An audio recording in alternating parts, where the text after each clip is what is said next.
Vertical machining centers, or VMCs, have the spindle oriented in the vertical direction and thus bear some resemblance to the ram-type milling machine. Verticals may be preferred over horizontal machining centers when work is done primarily on a single workface. When a rotary table or indexer is added to the VMC machine table, more than a single side of a workpiece or a multiple part setup can be machined without operator intervention. Rotary devices either index the part to present a new work surface to the spindle, or they rotate it slowly under full CNC control while it is machined. VMCs with such a device have 4 axes of motion. There are the 3 linear axes, the x-axis, which defines the table's motion side to side, the y-axis, which defines the table's motion in and out, and the z-axis, which defines the head movement up and down the column. The 4th rotary axis is designated the b-axis. Horizontal machining centers, or HMCs, with the spindle in the horizontal orientation may be preferred for heavy, boxy parts.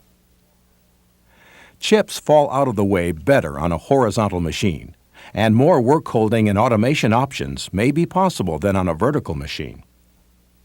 Horizontal machining centers come in a variety of designs for machine motions. In its most common arrangement, the HMC's table movement side to side is designated the x-axis. Its movement in and out, its z-axis, and the head movement up and down the column, its y-axis. The HMC table typically rotates to expose 4 sides of the workpiece or fixture to the tools. The T-slots of the machine table are still the primary means of holding work and work-holding devices to the machining center table. Tombstones, commonly used on horizontal machining centers, come in a wide variety of configurations to hold multiple parts. The part program is written to machine all parts on the tombstone before shuttling it out of the machine. Setups on machining centers often utilize multiple vices in a variety of arrangements to get more parts done at a time. Multiple vices may be arranged on an indexing device to further expand the parts carrying capacity of the machine table.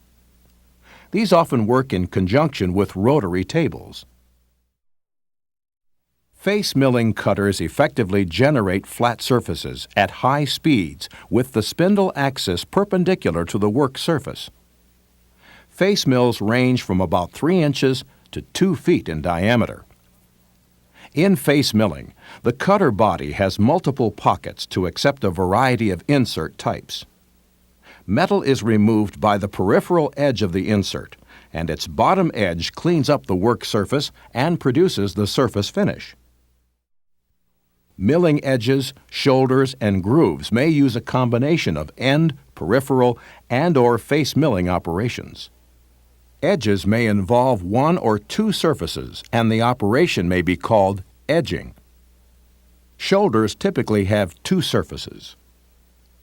Grooves usually have 3 surfaces and may be closed at one end or open at both ends. Grooves may be cut on internal and external flat surfaces as well as round surfaces. Peripheral milling cutters have cutting edges on their periphery which are parallel with the axis of rotation. Peripheral milling is advantageous for long open slots and forms. End mill cutters are round shank tools with cutting edges on their periphery and end. The axis of rotation is perpendicular to the surface produced by the end of the tool. Its size is measured by diameter and cutting depth capability. Since end mills cut more with the teeth on their periphery than with the teeth at their end, they are susceptible to lateral forces. This makes them subject to deflection, which reduces the accuracy of the piece milled and can lead to tool breakage. Short, shallow slots are often done with end mills.